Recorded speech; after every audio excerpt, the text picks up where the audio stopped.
Hello everyone, কেমন আছে সবাই? আশা করি খুব ভালো আছো। আমিও ভালো আছি। আমি আপনার জন্য নিয়ে চলে এসে একটা ইন্টারেস্টিং ব্লগ। তো আমি আজকে কি কি করছি সেটা আপনাদের সাথে শেয়ার করছি।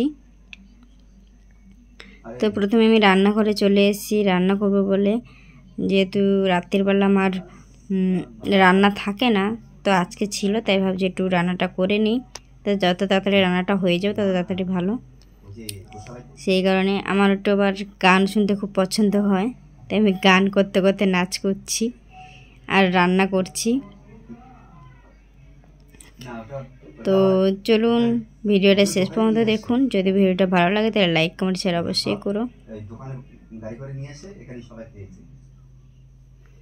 তো অনেক নাচ গান হলো, এখন একটু কাজ করা যাক। সেই কারণে আমি এখন চলে এসেছি। সবজিগুলো রয়েছে আমার, সেই সবজিগুলো একটু ফ্রিজে রাখতে হবে। তো যেহেতু আজকে সবজিগুলো নিয়ে এসে এগুলো ফ্রিজে তো না রাখলে এখন গরমও আস্তে আস্তে পড়ছে, নষ্ট হয়ে যেতে পারে। আর সেই কারণে আমি চলে গেছি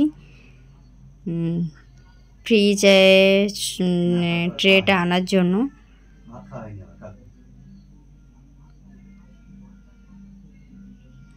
ফ্রিজে ট্রেটা দেখলাম সবজি রয়েছে অনেক, তো আমি ভাবলাম সবজিটাই নিয়ে যাই, নিয়ে গিয়ে ওখানে রেখে আসি।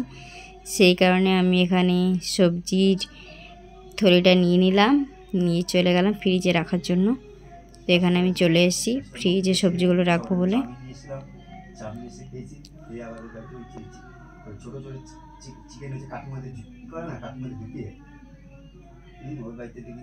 তো এখানে আমি সবজি রাখা হয়ে গেছে, কিন্তু এখানে এসে ফ্রিজে সবজি রাখতে রাখতে আমার কড়াই গরম হয়ে গেছে ভীষণভাবে। এখানে যদি আমি মাছ দিই, এখন মাছগুলো পুড়ে যাবে আর খেতে ভালো লাগবে না। সেই কারণে আমি কড়াইটা একটু জলে ভালো করে একটু ধুয়ে নিচ্ছি, যাতে গরম ইয়েটা একটু কমে যায়, তাপটা একটু কমে যায়। তারপরে মাছটা ভাজবো বলে আমি একটুখানি জলটা বুলিয়ে নিলাম এর মধ্যে। দেখুন কড়াইটা এবার ঠান্ডা হয়ে গেছে। এরপরে আমি এবার একটুখানি আর একটু হালকা গরম করে রান্না করতে বসে পড়ব।